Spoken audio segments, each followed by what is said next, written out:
And so this is what they came up with. This is the plan from 1967. It's not a modern plan. And the idea is that Israel controls the Jordan Valley so as to deprive Palestine of a border, of theoretical Palestinian state, of any border with another country, namely Jordan. So Israel would control all imports and exports, going in or coming out. Furthermore, the area around Jerusalem becomes Jewish-controlled, and there's a Jewish corridor all the way to the Dead Sea. So Israel controls the corridor, again, so nothing around Jerusalem would become controlled by any future Palestinian state. And the importance of the Jordan Valley, and especially where the red line goes along it, is that it's a series of peaks, essentially. So Israel would control the high ground over the entirety of Palestine, and thus control Palestinian airspace, thus control a large proportion of Palestinian water sources.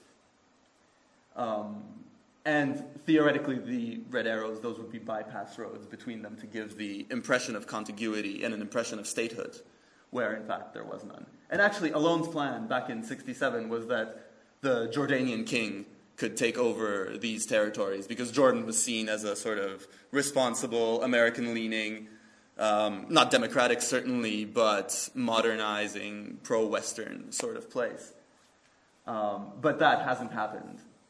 And if you look at settlement patterns even now, and house demolition patterns as well, you see that they very closely fit into this kind of map. So when you talk about the settlers as a movement that sort of has merely an ideological claim to the historical Jewish homeland, you would expect a distributed pattern over all of the West Bank, or what the Israelis call Judea and Samaria. Whereas in fact you find that the settlement patterns very much are in line with the strategic goals of the Alon plan here.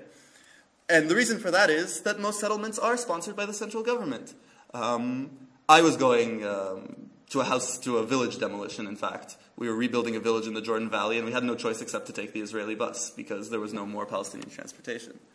And there's a town about 10 kilometers north of this village, in the north of the Jordan Valley, called Beit Shean, which is in the 1948 borders, whereas the village is inside the West Bank.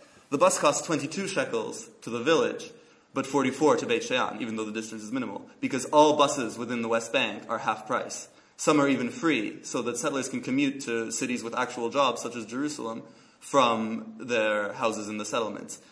In the Jordan Valley, especially where no one really wants to live because of the harsh climatic conditions, electricity is free, water is free. Essentially, the government makes every effort to subsidize the settlements there because of these kinds of strategic goals. If it was the settlers themselves, they would be, settling in sites of religious significance. There wouldn't be economic settlers, whereas the vast majority of settlers are paid to be there by the government. And obviously there's large ideological foundations in the United States especially, but also France, Britain, and Canada, that fund these things. But the central government puts a huge amount of sponsorship through its state-owned companies, such as the bus system, the water system, and the electrical system, to ensure a distribution of populations within the West Bank, such as this one, where the Palestinians are sort of confined to these regions that are bordered on all sides by Israeli-controlled land and separate from one another. And the realization of that plan is still ongoing, but it's visible throughout history since '67. And so, before we get to the '94 Oslo Accords, in 1980, there was a special law called the Jerusalem Law, which basically incorporated all of Jerusalem into Israel. Jerusalem, under the Israeli view, is not part of the West Bank. Jerusalem is simply the part of Israel as much as Tel Aviv, as much as Haifa, as much as, Eilat. And so, even things that are beyond the green line in the West Bank, the green line being the armistice line, in Jerusalem, Israel doesn't consider that line to exist. They've annexed Jerusalem completely, and that's that.